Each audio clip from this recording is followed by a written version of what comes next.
What's going on, Dolphins? It is your boy Dillon, and I am making should be a quick video. I know I almost always say that, but it should be a quick video. Just wanted to let you guys know, because today is Monday the 6th, and so Tua Tagovailoa has done a press conference to inform the world on what his decision is for this upcoming draft. And so the big news has broke, and it looks like Tua Tagovailoa is going to declare for the NFL draft in 2020. So now we still have some things to wait on, to wait and see how it plays out. Most notably the Houston pick, but wild card weekend is up, and so now we know the first 24 picks are firmly in place. Just real quick, we'll go through it. It's Cincinnati picking first, the Bengals, then the Redskins, then the Lions, then the Giants, then us, then the Chargers, then the Panthers, then the Cardinals, then the Jaguars, and Cleveland rounds out the top 10. Then you have the Jets, Las Vegas Raiders, because they are getting ready to move to Vegas for this upcoming season. Then you have the Colts, Tampa Bay Bucks, Denver Broncos, Atlanta Falcons, Dallas Cowboys, who just fired Jason Garrett and are expected, or I think got Mike McCarthy, ex-Packers coach, which is interesting. Then you have, and then after Dallas is the Pittsburgh pick that goes to us, which is firmly in at number 18th. So we're picking at 5th and 18th. And then you have the Raiders pick from the Chicago Bears at 19. The Jacksonville Jaguars pick from the Rams at 20th. Then you have Philadelphia at 21, Buffalo at 22, New England at 23, and the Saints at 24. So there were a couple upsets. The Tennessee Titans managed to go into Foxborough and beat the Patriots. I'm actually not particularly surprised. I mean, especially considering the fact that we just beat them prior to, which again, tremendous credit goes to the team and the coaching staff. But of course, we need to temper ourselves and our excitement, just in the sense of, yes, that game was great. Yes, we managed to do something that was very difficult, but at the same time, the Patriots are clearly not quite the same, particularly on offense and particularly with Tom Brady. He might be retiring after the season. We don't know. There's still speculation. People are, saying it's unlikely, etc., etc. We'll have to see. Anyway, but and plus, like I said, Tannehill and the Titans, man, they're doing good things. Anyway, so the Titans now are currently at 25th. The Minnesota Vikings are currently at 26th. Our pick from Houston is currently at 27th. Seattle at 28. KC at 29. Green Bay at 30.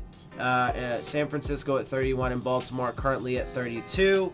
Obviously, we have to wait to see what happens with the rest of the playoffs. Now, this upcoming week, I will be streaming the AFC games, doing a live stream for them. I'll be watching them. There's going to be one game on Saturday and one game on Sunday. I can't remember off the top of my head which one's first, but it's going to be Tennessee versus Baltimore, and it's going to be Houston versus KC. So depending on how, this week wraps up, either we'll know where the Texans pick is going to be, or we'll have to wait another week if they manage to win in the divisional round and get to the conference championship. So we have to wait and see how that plays out. But as of right now, the Houston pick is 27. So we have the 5th pick for sure and the 18th pick for sure from the Steelers.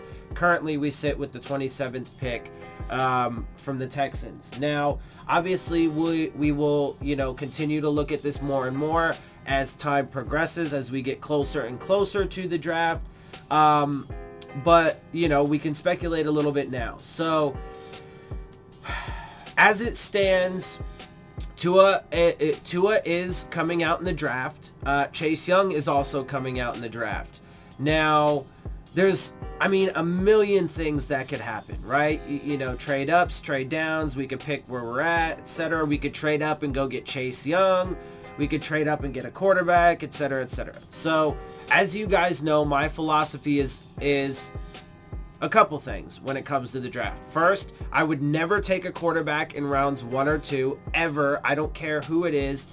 You know, Patrick Mahomes is probably the closest that I would come to thinking about it. But from,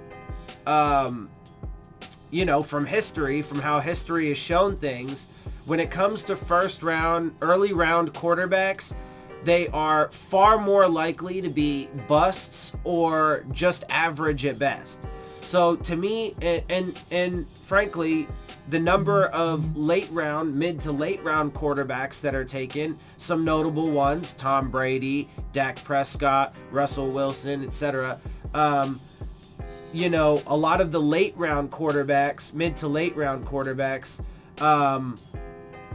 there's just as many of those, or, you know, certainly close to as many as those as there are, you know, first round successes. Now, of course, you know, you do have, you know, Aaron Rodgers and you know, et cetera, et cetera. There are those first round, Patrick Mahomes, Lamar Jackson, even though he didn't get taken until 32, right? Almost fell out of the first round. Yes, right? So you can get your franchise guy there and they can be special. They absolutely can be special. And that's something hard to pass up on. But there's enough evidence out there to show that you can just as easily get a guy in the mid to late rounds. So I would never, and I certainly would never trade up to go get one. Right? But I would also take a quarterback every single year in rounds 3 or later. Now, as it stands right now, since we need a quarterback pretty bad, I personally would take one in the 3rd round this year and, you know, fortify the trenches in the first 2 rounds. I would take, you know, offensive linemen, defensive linemen, but I also would throw in, you know, some skill position players. We certainly need a running back. I would maybe take a wide receiver, maybe in like round 2. We certainly need another tight end somewhere in the draft. We need, you know, definitely another corner.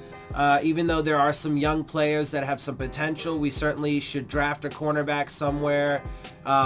You know, whatever, right? So I would do that kind of stuff in the early rounds, take a quarterback in the 3rd. Also, I'm not one particularly to trade up at all, right? So I would certainly trade up. Let's say, I mean, if we traded up to number 2, I would certainly do that and take Chase Young over trading up and getting a quarterback. But I'm not really generally one to do any trade ups at all. I would prefer to trade back and accrue more draft capital and more assets and take more chances, since, you know, the draft is just a total mystery and you never know what you're going to get. There's always things like Tua's injury that could, you know, throw a wrench into the cogs and screw up all your plans, etc. So, if it was me, I would probably, as it stands right now, I would probably take, and I know most people don't like this, but I would take an offensive lineman with pick number 5. I would take, you know, probably, I mean, unless like Chase Young happened to be there at number 5, you know, if some like quarterback needy teams decide to, you know, jump us into the top 5 to pick quarterbacks, maybe he falls to number 5. I mean, if Chase Young fell to us at number 5, that would be a dream, and they should take him at number 5 if that was the case, right? So, you know, my point is I would take, you know, I guess you could say best player available at either the offensive line, the defensive line. Honestly, that's probably it. I would, with the first pick, with the 5th overall pick, I would take best player available at offensive or defensive line. with the second pick that we have in the first round, the 18th overall, I would either double down in the trenches or maybe get that running back that we need, or a corner, or, you know, a skill position player. With the third pick, which as it stands right now is 27th overall, I would, again, either double dip on offensive or defensive line in the trenches, double dip in the trenches, or take another one of the skill position players of most need, best player available. So however that all, you know, works together, right? So like, all of those things are super taken into account for me, right? And it just depends, right? Because it depends on how the board falls. It depends what other teams do ahead of us, etc., etc. But that's how I would do it. Now, I mean, and it's super hard to speculate what they're going to do. My guess is that because of Stephen Ross's craven desperation to get a quarterback, since Tua just declared for the draft, I mean, I wouldn't take a quarterback at all in the first round, but I certainly wouldn't take Tua. Somebody's going to take him, because somebody's going to bet that. And I mean, so far it looks like, you know, his recent medical checks, I mean, we have to wait until the combine. We have to wait until March and April to see, you know, how he's moving around, what the medicals look like then, etc., etc. But so far they are positive. Somebody's going to take a chance on him and hope that he can recover, be special, and then be special for a long time. I think that's extremely unlikely. I mean, look, am I saying that he can't return to form? No. Am I saying that he can't be special overall? No. Am I saying that, you know, he can't be special and perform at a high level for a while? No. I just find it, especially with his injury history, you know, having surgery on both ankles and the hip injury. Now, again, it's worse than Bo Jackson. Okay? It's worse. Everybody's like, oh, it's different than Bo Jackson's. Yes, but it's worse. Again, one more time, Bo Jackson's injury, the ball barely came out of the joint, right? It's called a subluxation, right? Now, we know that in part because he was actually able to pop it back in and actually continue playing in that game. If he fully dislocated his hip, he would not have been able to do that. Or if he had an injury like Tua's, where it didn't just come out of the socket, the ball didn't just come out of the socket, it actually broke through the back wall of the socket. Okay? So thereby increasing the chance of nerve damage around the socket, as well as you know, potentially weakening the integrity of that socket as well. And so which could potentially lead to, you know, a recurrence of an injury. So I mean, I'm not, you know, obviously, full disclosure, I'm not a medical expert.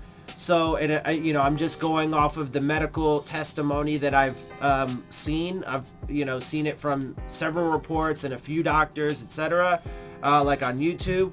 So I'm just going off of that and common sense. And so, you know, it doesn't seem to me like he's going to be able to do it for 10, 15, 20 years. We'll see. You know, I hope he can prove me wrong, even if he's not on the Dolphins.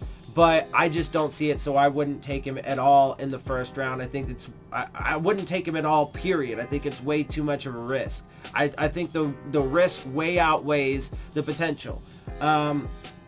Anyway, so, but my guess is, with knowing Stephen Ross and his craven desperation for a quarterback and his desire to ensure that he gets the guy that he wants no matter what, and considering the fact that we have accumulated all of these draft picks, and knowing Stephen Ross's history at just feeling like he can throw resources at the problem to fix it, my guess is that he's going to insist that they trade up.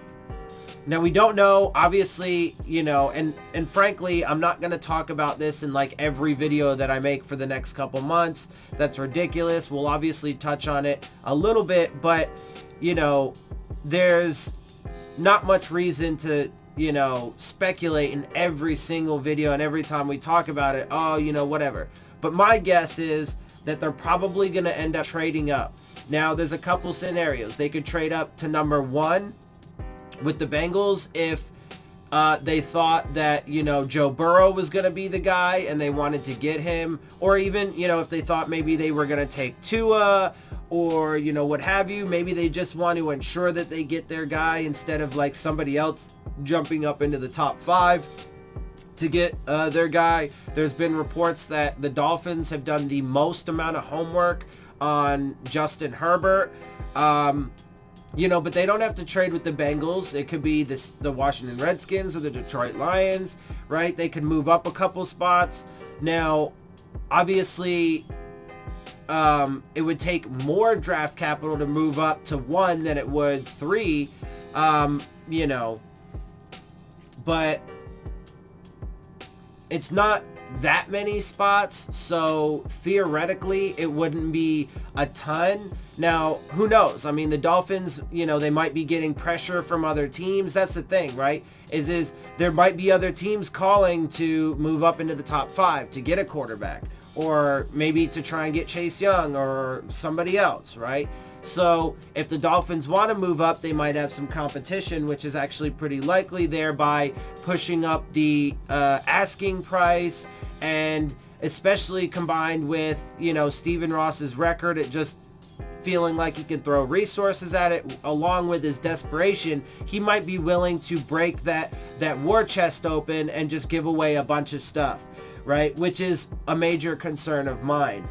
My guess is whether or not they trade away, you know, 2 or 3 first-round picks or whatever the trade is, my guess is that they will likely trade up to get somebody, whoever it is, whether it be Tua, Justin Herbert, Joe Burrow, whatever. My guess is that they're going to trade up to get a quarterback. Now, as you guys know, I would completely disagree with that. I think it's going to ultimately end up neglecting other areas of the team, etc., etc. And I'm not really high on that idea. I don't think it would be a good idea. I think it would be wasting all those picks that you got, etc., etc. Especially then if, you know, they took Tua, and especially if they ended up trading up to take Tua, I think that would be a disaster. But anyway, so that's really all I got. Like I said, you know, we are going to continue to speculate on it as we go.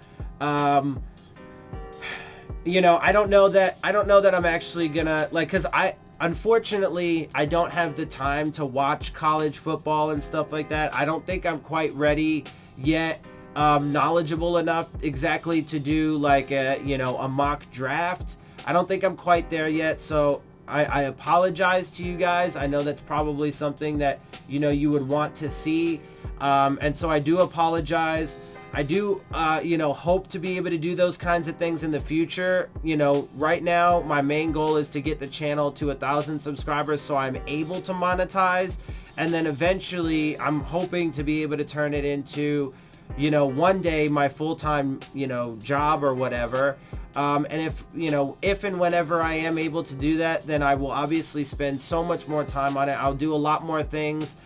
Trying to increase the, you know, production value of my videos. I'll do more events for you, more live streams. I'll be able to watch just more games in general, both in the NFL and college, so I'll be able to do better scouting, etc., etc. I am planning, though, to do some sort of like, you know, free agency kind of video where I compile, you know, a list of potential free agents that the Dolphins could get.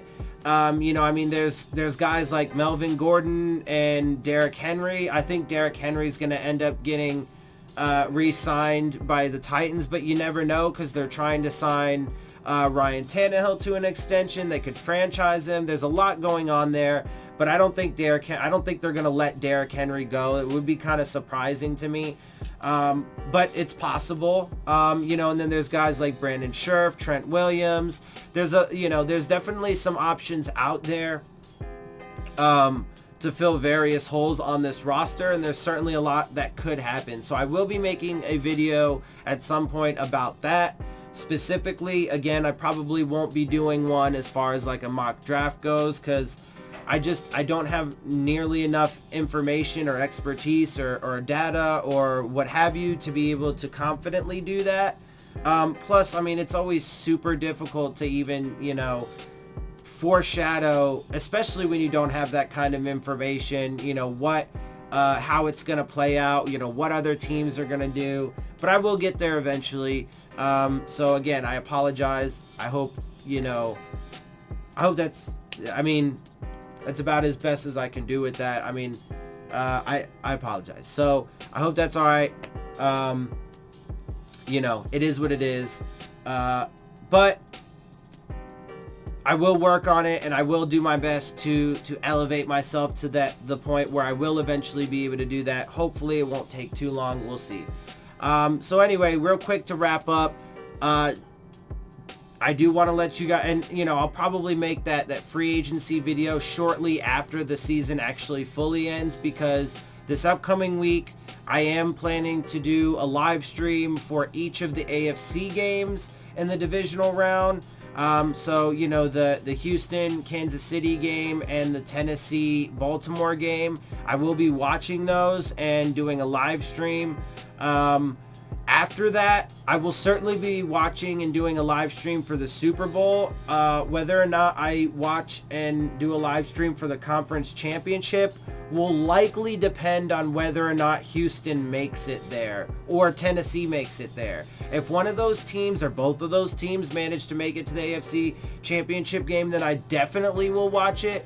But if they don't, and there's no like relevancy to me and the Dolphins, then I might not watch it just because I have to work a lot. So that's kind of up in the air. I definitely will though for the Super Bowl. So make sure you guys join me for those things. And then after that, we will get in full swing for the off season and free agency. And then as free agency goes on and we actually start to fill, you know, some of the like many holes across this roster, then you know, we can speculate a little bit more in depth onto what, you know, we think or what the possibilities are for this team and how they're going to pick and what they're going to do. Again, like, I would like to see them actually trade back. My guess is they're going to trade up to get a quarterback. We'll have to wait and see. All right, so that's all I got for you guys right now. I hope you guys enjoy my videos, my perspective. If you do, make sure you hit the subscribe button, make sure you hit the like button, make sure you hit the bell if you want to get the alerts. Make sure you share my channel and videos with your friends and family. Leave your questions, comments, and concerns down in the comment section. And of course, as always, make sure you follow me on Twitter at Dillon Tartaro. And with that, I am out. I'll see y'all soon. Phins up.